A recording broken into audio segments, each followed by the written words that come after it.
2023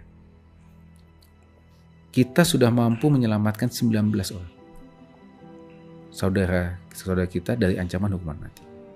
Namun di tahun yang sama penambahan kasus baru 29. Dia pekerja migran di Hong Kong, dia kemudian dipacari, ya, diajak pacarnya ke India, ya, sebelum pulang ke Indonesia diminta mampir dulu ke Malaysia dengan membawa titipan tas. Nah, ternyata begitu sampai di Malaysia, tas itu isinya narkotika. Kenapa kok gampang ditipu ya? Karena kami melihat ingin shortcut. Terakhir kasus Bu Eti Thoyib, ya, pertama kali ya, keluarga korban meminta 30 juta rial atau sekitar 120 miliar.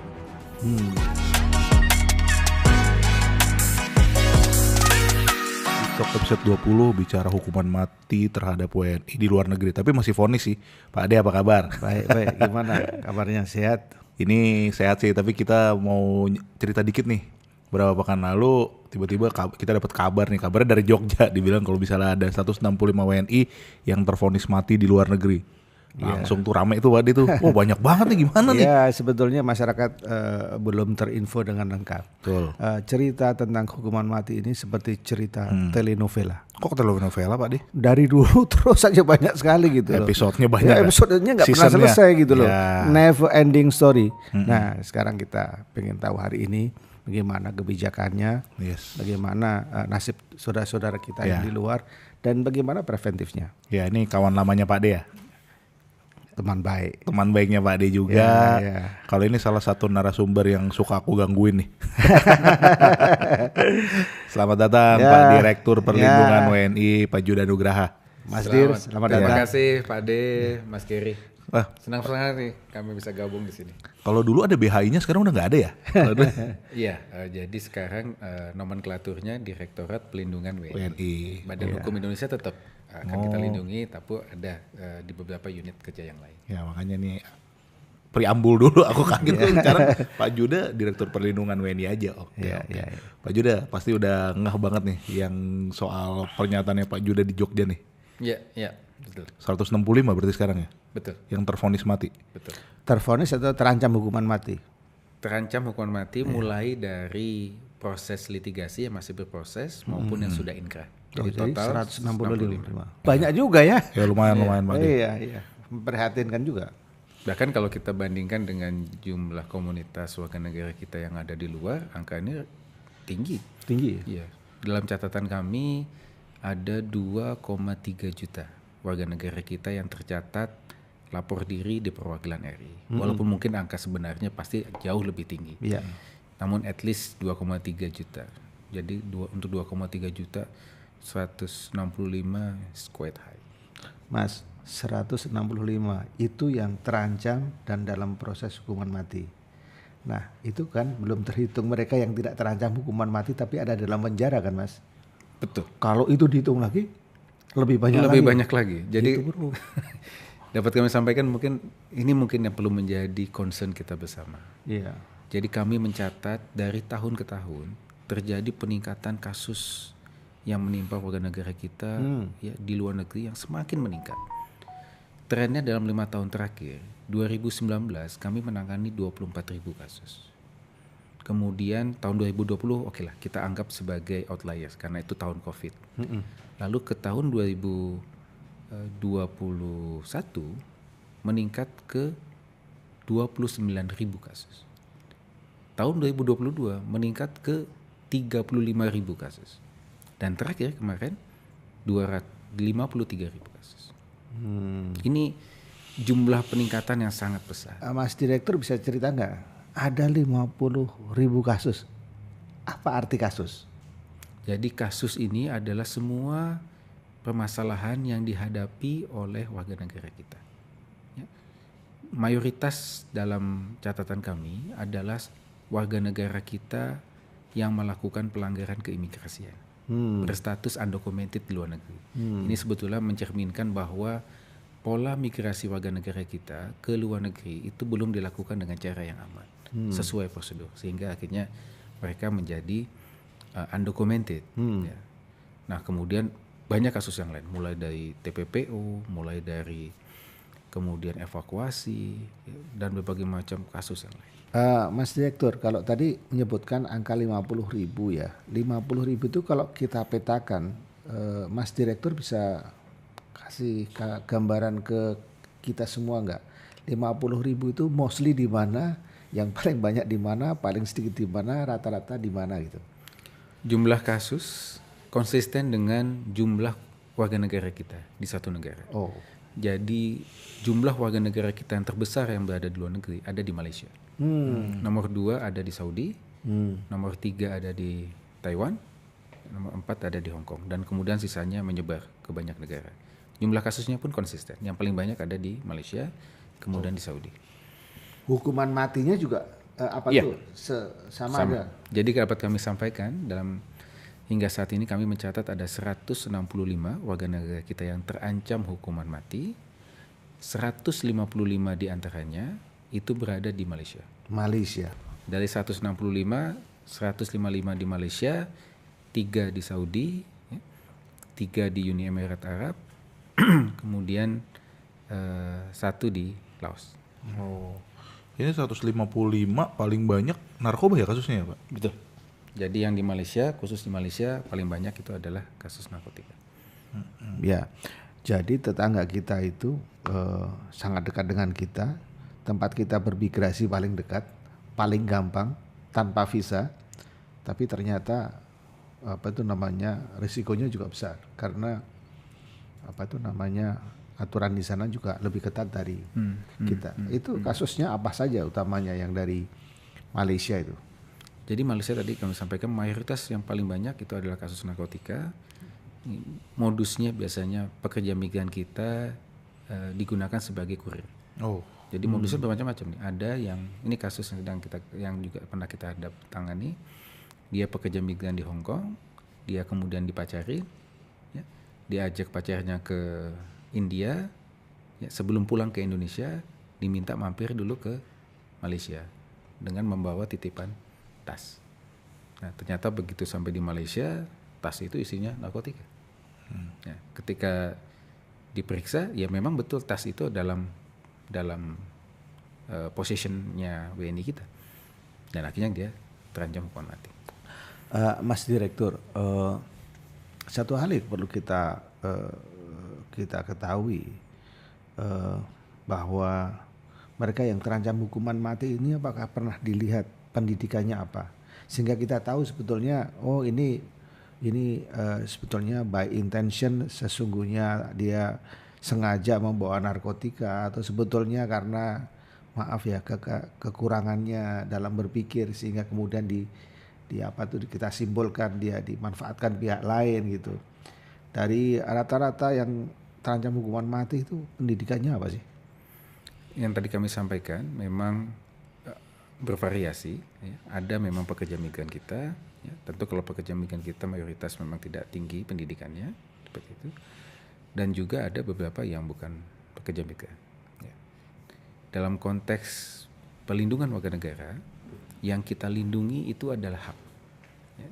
Jadi apapun kesalahannya, yang bersangkutan tetap memiliki hak untuk kita lindungi, hak untuk mendapatkan akses ke konsuleran, dikunjungi oleh perwakilan RI, hak untuk mendapatkan pengacara, hak untuk mendapatkan penterjemah, ya, hak untuk mendapatkan perlakuan yang baik selama di penjara dan sebagainya. Itu yang kita pastikan, termasuk pendampingan hukum dalam proses peradilannya. Maksud saya itu begini Mas Direktur, apakah mereka itu rata-rata itu pendidikan SD, SMP atau SMA atau mungkin perguruan tinggi yang melakukan itu? Kebanyakan mungkin SMA gitu ya. Oh gitu ya. Itu. Ya memang bisa dimengerti bro. Ya. Tapi yang menarik soal kasus narkoba kan kalau nggak salah Malaysia lagi moratorium ya Pak Dir. Dan juga jadi mereka tuh tidak ada eksekusi karena kasus narkotika. Jadi yang kami pahami, ya, memang ada kebijakan moratorium eksekusi hukuman mati. Namun terlepas daripada itu, Malaysia sekarang juga melakukan amandemen undang-undang. Yes. Ya, amandemen undang-undang penghapusan mandatory death penalty. Oh. Nah, ini yang perlu kita elaborasi lebih lanjut mungkin ya. Yang dimaksud penghapusan mandatory death penalty bukan berarti hukuman matinya dihapuskan, melainkan sebelum adanya undang-undang ini, beberapa kesalahan, kejahatan kriminal yang dilakukan, ketika hakim memutuskan dia bersalah, hakim tidak memiliki opsi lain selain menjatuhkan hukuman mati. Contohnya peredaran dada. Ya. Jadi tidak ada opsi hukuman penjara. Jadi mandatori. Harus mati. Kalau itu salah, maka mati. mandatori hukuman mati. Nah, sekarang diubah. Punya hak dia. Ya, hakim memiliki opsi selain menjatuhkan hukuman mati, Bisa hukuman. bisa hukuman badan. Nah, karena sudah ditetapkan ini, ada lagi undang-undang yang kedua untuk menjaga keadilan ya, bagi yang sudah divonis hukuman mati berdasarkan undang-undang yang lama yang mandatori tadi, diberikan kesempatan untuk melakukan peninjauan kembali. Oh, ada PK-nya. Ada PK-nya. Berarti kami share di sini dari total angka WNI kita yang terancam hukuman mati di Malaysia yang eligible untuk mendapatkan PK tersebut karena sudah inkrah ya, statusnya sudah inkrah, itu ada 79.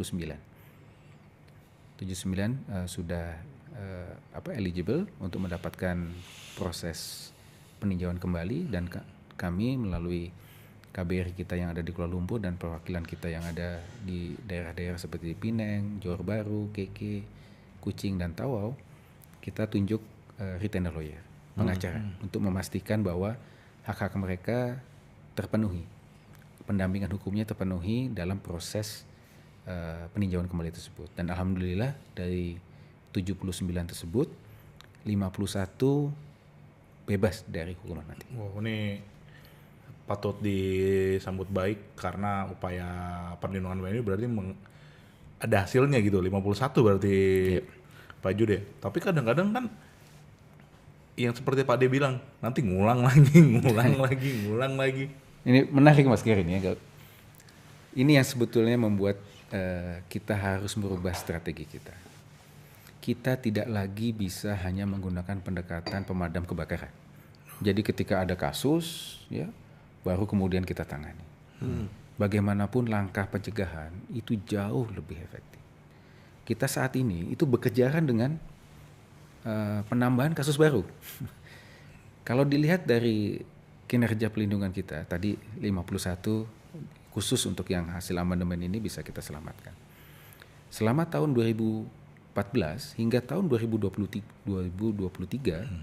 total ada 360 kasus hukuman mati yang sudah dapat kita bebaskan. Ya. Baik itu bebas murni maupun turun hukuman ke hukuman penjara. Ya. Bagus angkanya. Tapi jumlah penambahan kasus baru jauh lebih banyak. Ya, luar biasa juga nih. Sebagai contoh nih ya, untuk kasus tahun lalu saja 2023 kita sudah mampu menyelamatkan 19 orang saudara kita dari ancaman hukuman mati.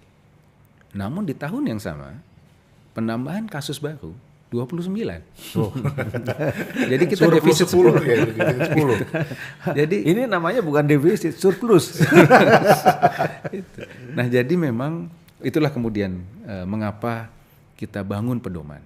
Ya, saat ini sudah ada keputusan Menteri Luar Negeri membangun pedoman mengenai pendampingan WNI terancam hukuman mati, yang bukan hanya memastikan negara hadir dalam proses pendampingan hukumnya, namun juga memberikan guidance bagaimana melakukan langkah-langkah pencegahan dan kolaborasi dengan semua stakeholder kita yang ada di dalam negeri. Itu yang penting. Pak Jude, tapi yang menarik, ya kita nggak bisa pungkiri lah, untuk membebaskan hukuman mati itu kan bukan gratis lah. Biayanya, ada biaya yang harus ini kan Pak Jude? Iya tentu. Retainer lawyer kita itu mahal. Kita menyewa retainer lawyer yang terbaik tentunya. Dan itu uang negara. Sekali lagi tentu harus balance. Ketika ada kasus kita pastikan negara hadir ya, untuk memastikan pemenuhan hak-haknya. Namun sekali lagi tadi pencegahan di dalam negeri itu juga harus kita lakukan. Kita harus sampaikan tentu melalui kerjasama dengan semua pihak di dalam negeri, memahami modus-modusnya seperti apa. Tadi yang kayak kurir, hati-hati kalau dipacarin sama orang asing. Jangan pernah mau membawa barang yang bukan miliknya yang dititipin. Oke. Seperti itu. Itu modus yang sering banyak.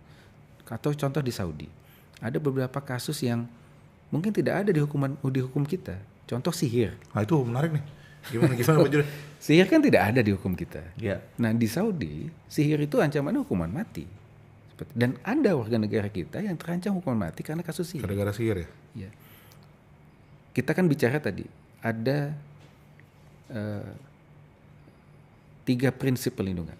Ya, sesuai dengan Permenlu 5 tahun 2018. Mengedepankan tanggung jawab pihak terkait. Kedua, tidak mengambil alih tanggung jawab pidana maupun perdata. Dan yang terakhir, pelindungan diberikan sesuai dengan hukum negara setempat dan hukum kebiasaan internasional. Nah, dalam konteks hukum negara setempat ini, ya memang dari sisi hukum positif yang ada di Timur Tengah, ada hukuman mati karena sihir. As simple as waktu itu pernah kita tangani, ada pekerja migran kita, perempuan, ya, haid, nah, kemudian dia kumpulkan rambut-rambutnya yang rontok gitu ya, disimpan seperti itu dan sebagainya. Kan tidak, dalam budaya Saudi tidak wajar seperti itu. Nah kemudian dalam rumah tangga keluarga yang dia bekerja di situ, ada yang sakit dan kemudian meninggal. Kemudian ditemukanlah rambut-rambut seperti itu. Nah kemudian muncullah tuduhan sihir dan akhirnya berproses.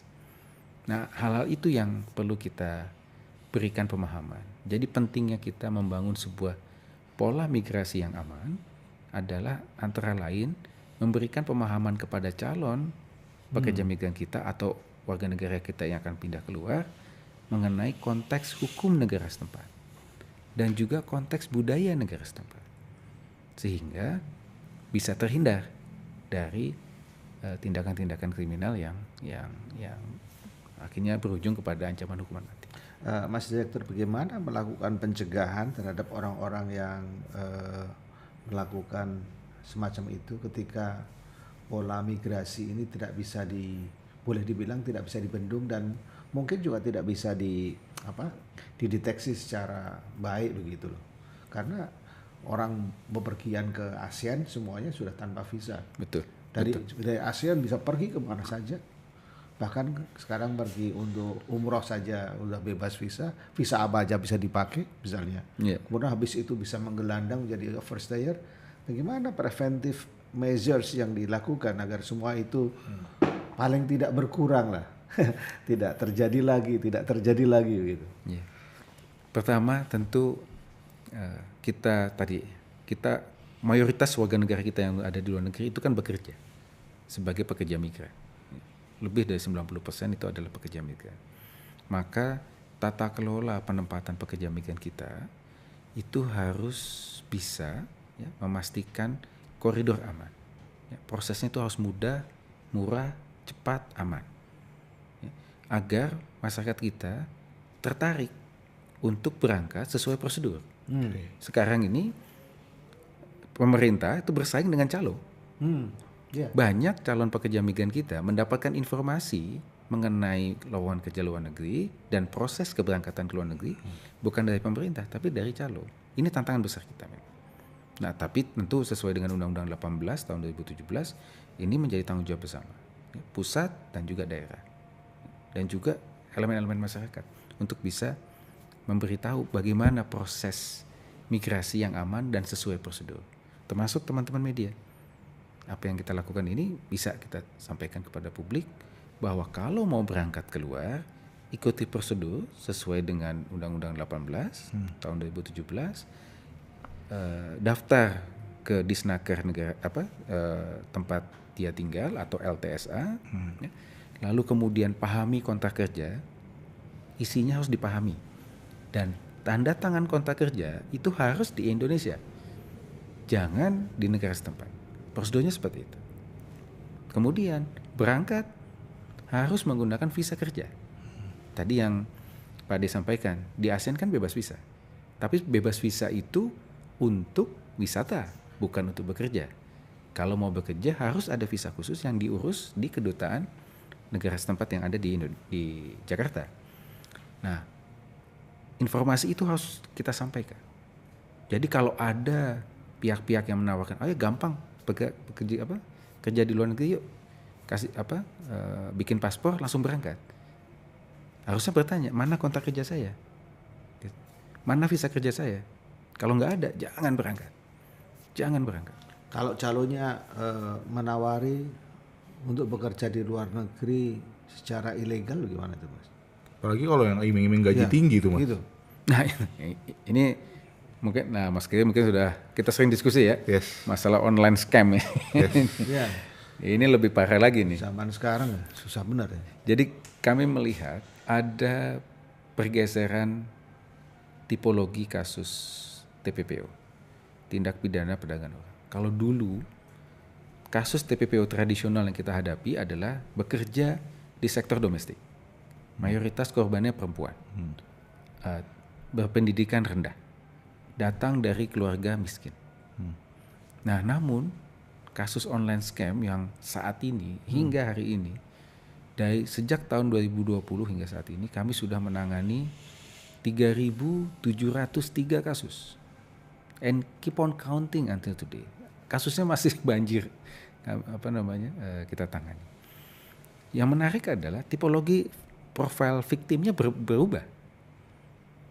Yang online scam berasal dari Gen Z. Oh. Mas Giri Gen Z ya? Wow. Usia Boomer. Usia 18-35 tahun. Berpendidikan. Nah, Bahkan kami pernah menangani kasus online scam yang korbannya itu punya master degree. Bayangkan, master bisa ditipu, Pak. Kedua, yang ketiga, mereka bukan dari golongan ekonomi miskin. Mereka kelompok menengah karena bisa sekolah sampai tinggi. Dan digital literate. Mereka paham dengan sosmed dan sebagainya. Tapi pertanyaannya, kembali ke pertanyaan Mas Giri, kenapa kok gampang ditipu ya? Karena kami melihat ingin shortcut. Nah ini, orang-orang kita mungkin yang generasi muda ini ingin ketika ditawari, oh kerja sebagai customer service, gajinya 1.000 sampai 1.200 US dollar, dan di luar negeri 1.200 US dollar mungkin sekitar 18 jutaan sekarang, 20 juta mungkin ya, somewhere seperti itu. Nggak berpikir ulang, ya.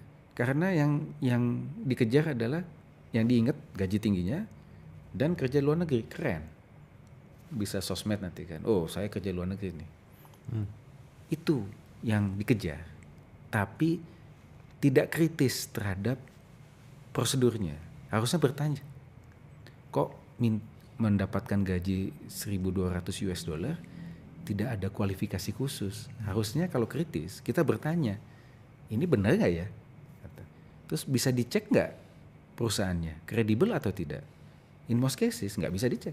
Itu hanya lowongan itu hanya ada di sosmed, nggak bisa kita cross check kredibilitas perusahaan. Kemudian tadi berangkat ke luar negeri, nggak pakai visa kerja, ya, tidak tanda tangan kontrak. Oke. Itu kalau kritis, semua sejak awal kita bisa, artinya tidak memaksakan diri untuk berangkat, atau at least tanyakan kepada pemerintah, ini benar nggak sih? Gitu. Kan ada di Snaker atau LTS. Ini tawarannya benar nggak sih? Kalau nggak benar, sudah tahu nggak benar, jangan memaksakan diri. Ini kasusnya kebanyakan di Kamboja ya Pak ya? Kamboja. Ribuan kasus itu? Iya, 3.703 itu mayoritas ada di Kamboja. Online scam. Mas. Ini menarik banget nih, kasusnya tiba-tiba meroket ya. Dan kayak kita sempat diskusi juga, kebanyakan tuh orang-orang yang di Kamboja, mereka ternyata pas di Kamboja bekerja tidak sesuai dengan ekspektasinya, dan juga soal lingkungan kerjanya juga buruk. Mereka minta balik, diakomodasi oleh Kemlo atau perwakilan kita di sana. Yeah. Setelah kembali, mereka balik lagi. Yeah. Ada kan seperti itu Pak Judah? Betul, confirm. Tadi yang sampaikan Mas Giri, pengulangan kasus untuk orang yang sama. Jadi mungkin ini yang juga perlu menjadi perhatian kita bersama. Di satu sisi kita ingin memastikan bahwa setiap warga negara Indonesia mendapatkan perlindungan ya, dari negara. Negara harus hadir. Namun di sisi lain kita juga harus bisa mencegah orang-orang yang tidak bertanggung jawab memanfaatkan sistem perlindungan kita. Ini sebagai contoh. Di Undang-Undang 21 tahun 2007 memang sudah dimandatkan untuk korban TPPO itu biaya penanganan dibebankan kepada negara. Nah, itulah kemudian setiap kasus ada korban TPPO dari luar negeri itu pemulangan atas biaya negara.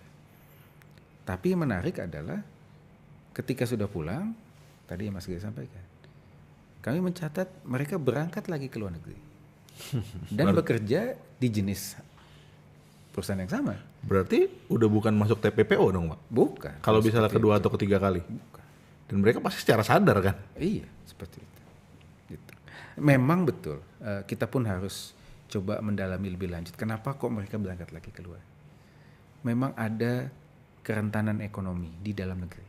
Itu yang kemudian kami sampaikan, kami bahas dengan kementerian lembaga terkait dan juga stakeholder bahwa ketika kita menangani kasus TPPO, kita harus end to end.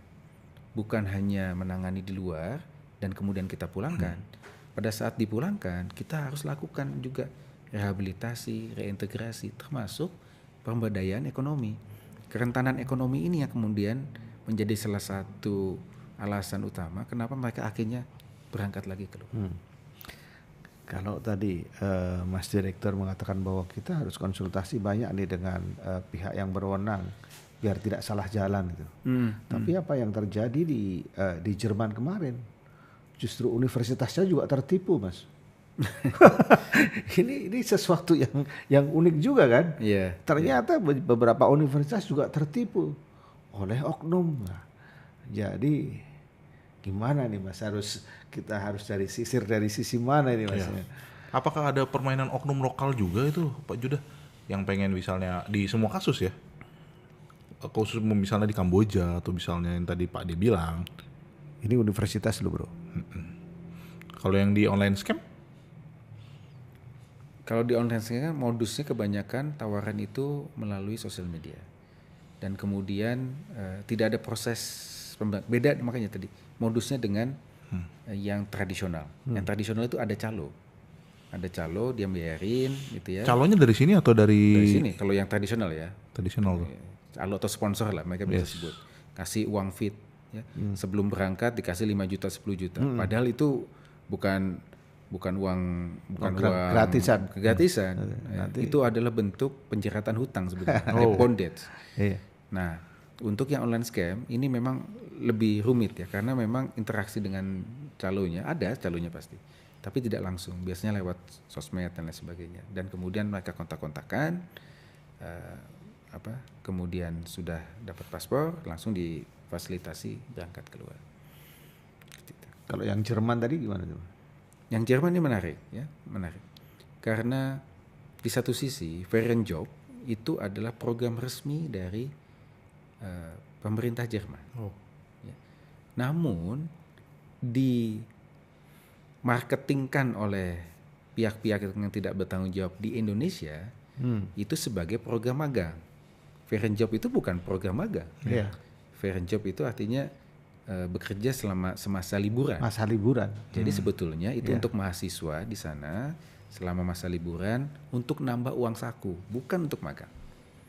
Nah, kemudian ditawarkan oleh calo itu ya agen-agen ini ke Indonesia sebagai program magang, bahkan disampaikan ini bisa dikonversi menjadi 20 SKS dalam konteks MBKM, Merdeka Belajar Kampus Merdeka. Nah, kemudian yang tadi itu, yang ketipu mahasiswanya, yang ketipu juga kampusnya, seperti itu. Nah, dari sisi Jermannya sendiri, kita sudah juga melalui KBRI Berlin juga sudah koordinasi dengan otoritas setempat untuk bisa menyelidiki kasus ini. Tapi di Jerman banyak mahasiswa kita yang memang kuliah di Jerman itu bekerja di Job dan tidak ada masalah karena memang ekspektasi mereka adalah untuk nambah uang saku. Tapi beda ceritanya kalau ini mahasiswanya di Indonesia diberangkatkan ke sana hanya untuk 3 bulan bekerjanya tidak ada kaitannya dengan mata kuliah atau jurusan yang dia ambil. Kemudian mereka juga harus bayar seperti itu, dan kemudian banyak hal yang tidak dipenuhi. Artinya sama tadi kontrak kerja itu ya. Kontrak kerja itu nggak ditandatangan di Indonesia, tandanya baru di sana. Dan itu pun dalam bahasa Jerman. Banyak yang nggak paham dengan isinya. Seperti itu. Nah ini yang sekali lagi ya, pemahaman mengenai pola migrasi yang aman itu betul-betul perlu kita kuatkan ya. Ya, jadi kalau saya boleh sedikit simpulkan, sebetulnya masalah perlindungan dan pelanggaran hukum ini, warga kita di luar negeri ini tidak terbatas pada mereka yang berpendidikan rendah, bro. Betul. Enggak. Ya. Yang SD itu kena hukuman mati tadi, yang SMP, SMA, bahkan yang universitas pun juga ada kena. juga yang kena ini. Iya, Nah, bukan hanya siapa-siapa, universitasnya juga tertipu loh. Yes. Jadi ini pekerjaannya Mas Direktur jadi susah nih. Banyak. Tapi ada satu lagi nih yang tadi mungkin aku agak sedikit lupa untuk nanya ini ke Mas Jo, tapi ini menarik banget. Yang soal bagaimana penanganan kasus hukuman mati yang sudah di Saudi. Kadang-kadang kan yang jadi pro kontra itu pembayaran uang darah ya Pak dia. Mas Juda tuh ya. Itu kan sampai sekarang kan masih ya jadi perbincangan. Sebenarnya negara sih butuh nggak sih membayarkan itu? Uang darah itu apa? Uang yang harus dibayarkan kepada keluarga yang merasa ininya terbunuh. Oh diat gitu. Diat. Maksudnya. Oh istilahnya diat. Oke. Ya. Menarik nih Mas Giri ya, mengenai uang diat. Ya. Jadi kita perlu pahami dulu dalam sisi konteksnya. Di satu sisi sesuai dengan peraturan perundangan, ya, sebagai contoh di Undang-Undang 18 tahun 2017 disebutkan pelindungan diberikan tanpa mengambil alih tanggung jawab pidana maupun perdata. Seperti itu. Dan kemudian kami juga di Kemlu sudah membuat sebuah pedoman penanganan pendampingan WNI terancam hukuman mati yang juga mengamplify tadi prinsip tersebut, ditambah mengedepankan tanggung jawab pihak terkait dan pelindungan dilakukan sesuai dengan hukum negara setempat dan hukum kebiasaan internasional. Jadi kami ingin meng-highlight bahwa tidak mengambil alih tanggung jawab pidana perdata dan dilakukan sesuai dengan hukum negara setempat. Nah, dalam konteks diat, nah ini kita harus pahami bahwa hukum di Timur Tengah itu ada beberapa tahapan ya, dalam konteks hukuman. Hukuman mati di sana itu ada hukuman takzir, hukuman had, hukuman kisos. Untuk takzir ini sama-sama hukuman mati, namun ini adalah untuk kejahatan melawan negara. Contoh peredaran narkotika dan sebagainya. Ketika hukuman ini dijatuhkan, yang bisa menyelamatkan si terdakwa ini terpidana ini adalah pemaafan dari raja. Dibuka kesempatan pemaafan dari raja. Kalau kasus had, ya, ini adalah kasus yang paling tinggi. Di mana kalau itu sudah diputuskan, raja memaafkan, keluarga korban memaafkan, tidak menghentikan proses eksekusi. Jadi opsi satu-satunya adalah langkah litigasi melalui peninjauan kembali. Itu pun kalau ada novum baru. Nah, bagaimana dengan kisos? Kisos ini adalah pembunuhan, ya, dan kemudian yang bisa menyelamatkan si terpidana dari eksekusi adalah hanya melalui pemaafan keluarga korban.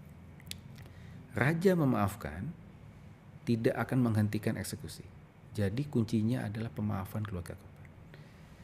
Nah, dalam hukum di Timur Tengah, proses litigasi, ya, pendampingan hukum di pengadilan dan sebagainya itu berhenti ketika vonis dijatuhkan dan sudah berkekuatan hukum tetap, inkrah. Artinya segala macam tahapan, ya, mulai dari pengadilan pertama hingga pengadilan Mahkamah Ulia itu yang paling tinggi di sana, itu sudah dilakukan dan inkrah. Nah, ketika sudah inkrah, tidak ada opsi jalur hukum, upaya hukum yang lain yang bisa dilakukan.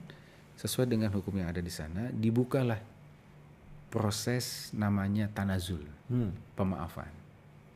Nah, proses pemaafan ini antara keluarga korban dengan si pelaku. Dan itu purely bukan proses litigasi. Itu adalah proses perdata. Udah perdata masuknya. Perdata antara si keluarga dengan si pelaku. Nah, untuk pemaafan tersebut ada yang dimaafkan tanpa meminta uang darah atau uang diat, ada yang meminta uang diat. Itu adalah hak dari si keluarga korban. Kita pernah memaafkan atau pernah mendampingi kasus hukuman mati dan keluarganya itu memaafkan tanpa uang diat. Bahkan waktu itu ini kasus 5 Banjar, ya, 5 orang warga negara Indonesia asal Banjar. Pada saat itu dia membunuh warga Pakistan di semen jenazahnya. Seperti itu, terus kita dampingi. Perlu 3 generasi diplomat untuk bisa meluluhkan hati si keluarga, ibu dari si korban ini. Pertama datang diusir, kedua datang diusir lagi, ya ketiga datang oke lah masuk, tapi nggak mau bahas masalah tanazul pemaafan.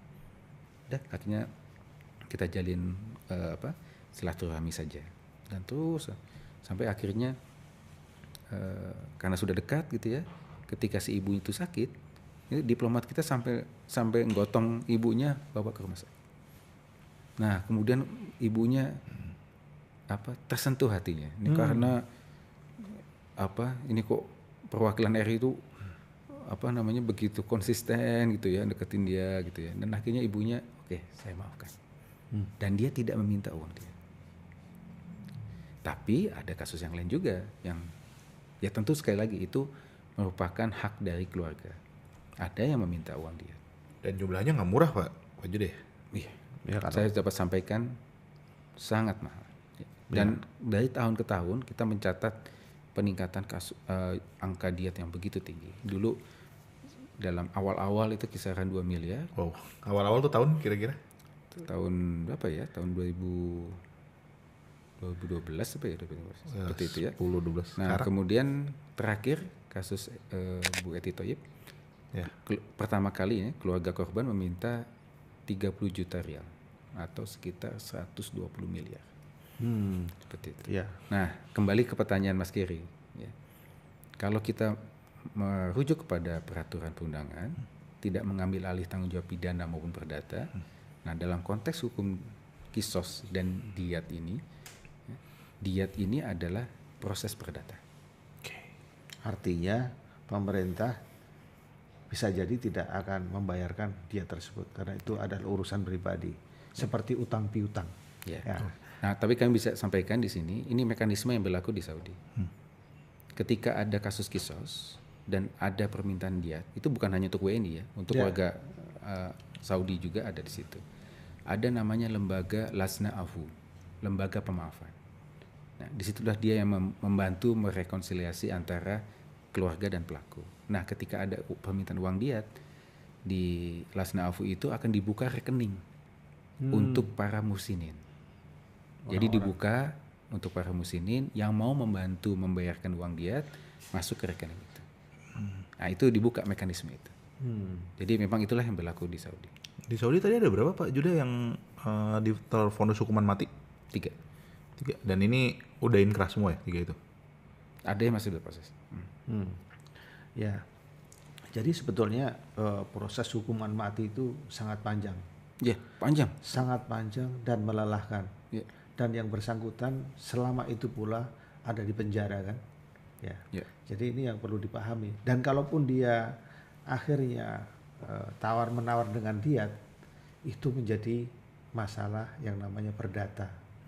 Ya, artinya bukan kewajiban dari pemerintah. Kan gitu. Ini yang perlu dipahami oleh para pekerja kita agar tahu bahwa proses itu sangat panjang gitu, panjang. Tidak semudah yang mereka bayangkan gitu. Dan proses litigasi di sana itu betul Pak De, panjang. Ada yang lebih dari 10 tahun ya. Ada yang bahkan sampai 20 tahun seperti itu. Nah, yang ingin kita pastikan karena kasus WNI terancam hukuman mati ini adalah kasus yang sifatnya irreversible punishment. Kita ingin memastikan bahwa negara betul-betul hadir sejak awal. Itulah kenapa kita sekarang bentuk pedoman. Jadi sejak penangkapan itu sudah harus ada pendampingan.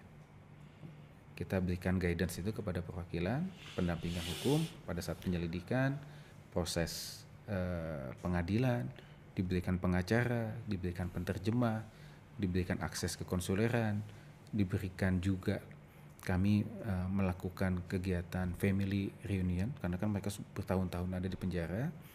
Kami bawa keluarganya ke Saudi untuk bertemu seperti itu.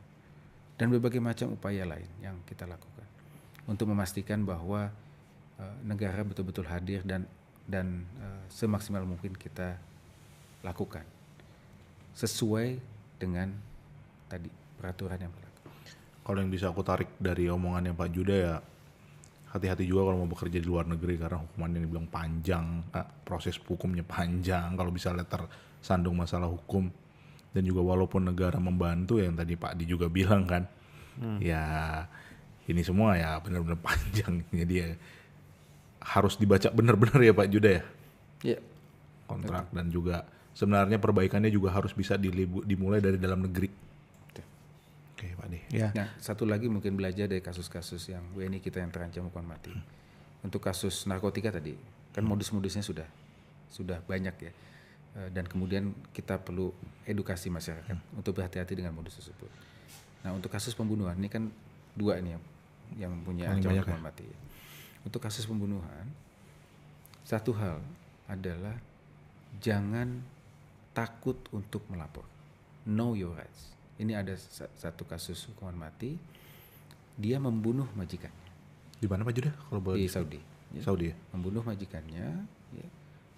Pada saat itu sedang selesai sholat subuh, terus dia pukul majikannya sampai meninggal. Tapi dia punya alasan.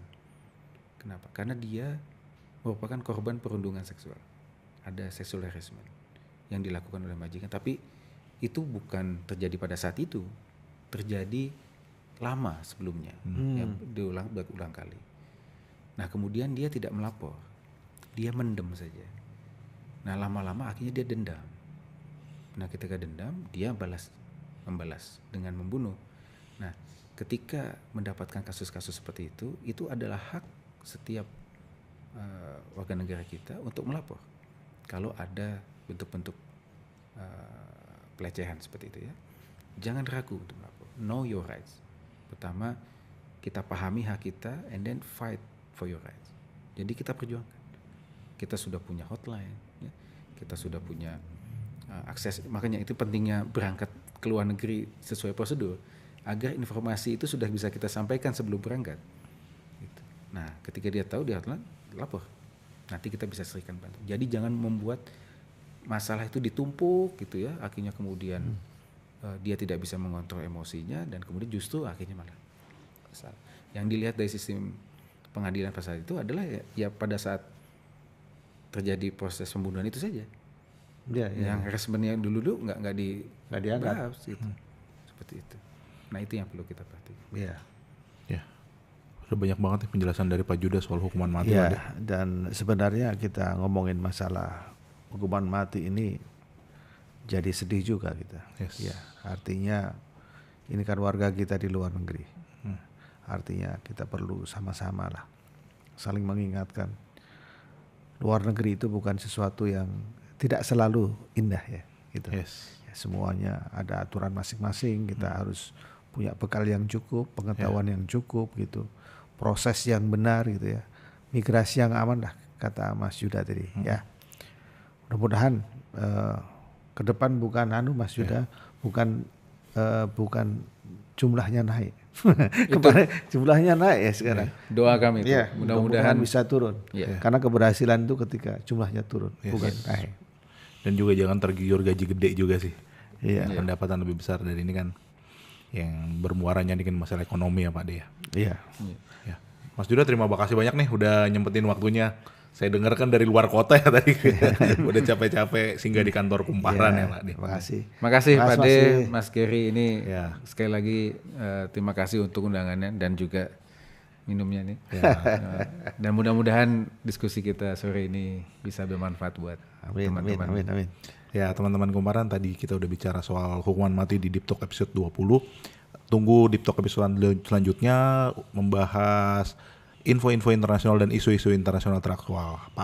Pak D mundur diri Pak D ya. Ya, Pak D Haji mohon undur diri. Andreas Gary undur diri dan Pak Judah terima kasih banyak. Terima kasih Mas.